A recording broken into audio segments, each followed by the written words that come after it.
Well, Deb Murphy filed this report for Sierra Wave Media.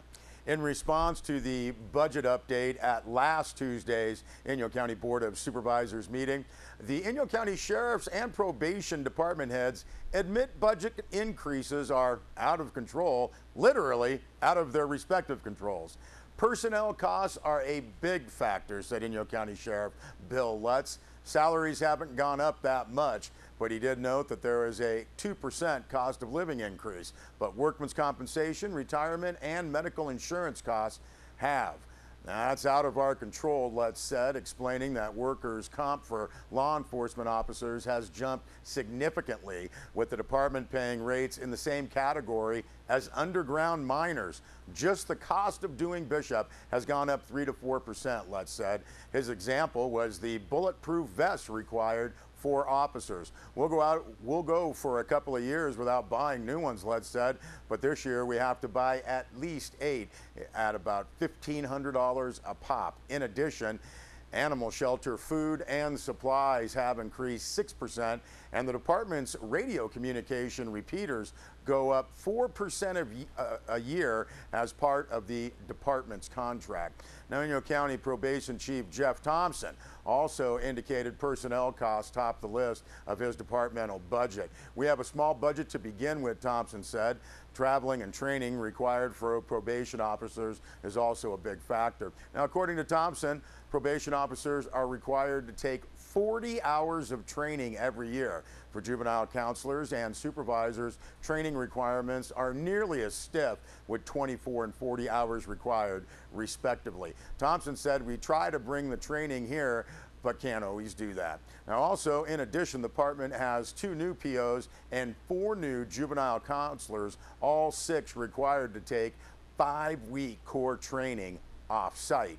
Now, out of his office last week, Inyo County District Attorney Tom Hardy did respond by email. Hardy said, quote, "In a nutshell, I can tell you that my increases are primarily related to personnel costs. Even though I'm reducing the number of full-time equivalent positions, the built-in salary and benefit costs continue to increase," end quote.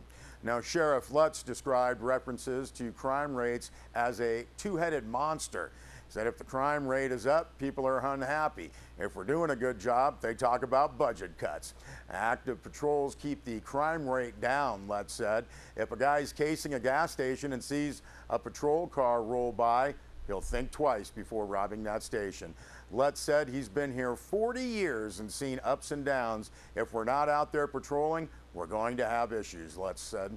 He also noted that we get calls that are more serious that involve groups or violent crimes. Not often, but when we do, they can be dangerous situations. Lutz also said that on those occasions, he's sending backup to guarantee potentially risky situations don't get out of hand.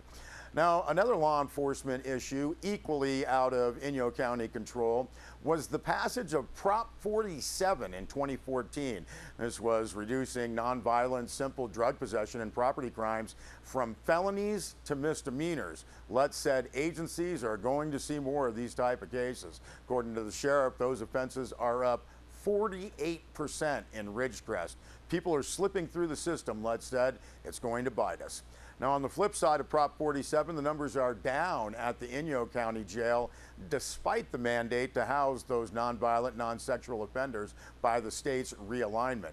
Now, that's where the probation department's job responsibilities have increased. Probation officers' jobs have grown, not in the number of cases, Thompson said, but in the work required. We're supervising higher risk cases that require more case management, more one-on-one work.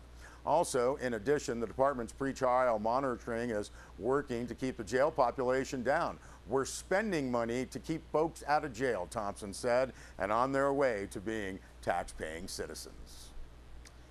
Well, the Superior Court of California of Mono County has released the 2014-2015 grand jury final report. Now, a major subject of this year's final report was whether the town of Mammoth Lake's finance department is collecting taxes with effective supervision and oversight. Now, that's case number 4, and you can find that on page 11.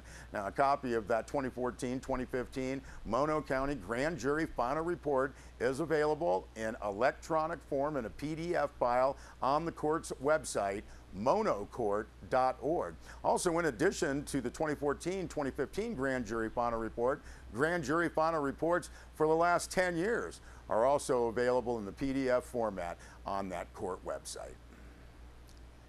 Well, a 58-year-old Seattle woman died last week in a fall in the Eastern Sierra. Press release from the Inyo County Sheriff's Office reports that on August 5th at about 5:20 p.m., Inyo County Sheriff's Office was notified through Cal OES of a spot device activation near Jigsaw Pass. The activation was followed by a message asking for a helicopter for an immediate evacuation due to an injury. Short time later, another message was sent saying fatality. Two Inyo County search and rescue team members responded to the coordinates of the spot activation. Now on August 6th at about 7 a.m., California Highway Patrol H-80 arrived, and with the assistance of the Inyo search and rescue team, the helicopter was able to recover the body of Stephanie Subak, age 58, from Seattle, Washington, transported her to the sheriff's posse hut near the Bishop Airport, where she was then driven to Bruni Mortuary. Now, interviews, according to the press release conducted with her hiking friends who were with her at the time of the accident, indicated that Subak was descending down Jigsaw Pass when a rock that she grabbed onto gave way, causing her to tumble about 40 feet down a chute. Once Subak's partners got to her, she was unconscious but breathing. She passed away about an hour later. According to the coroner, Subak sustained multiple traumatic injuries that caused her death. And the Inyo County Sheriff's Office does extend its sincere condolences to Subak's family and friends during a very difficult time. They also wanted to thank the Inyo County Search and Rescue Team and H-80 for their response efforts. We'll be back with more news.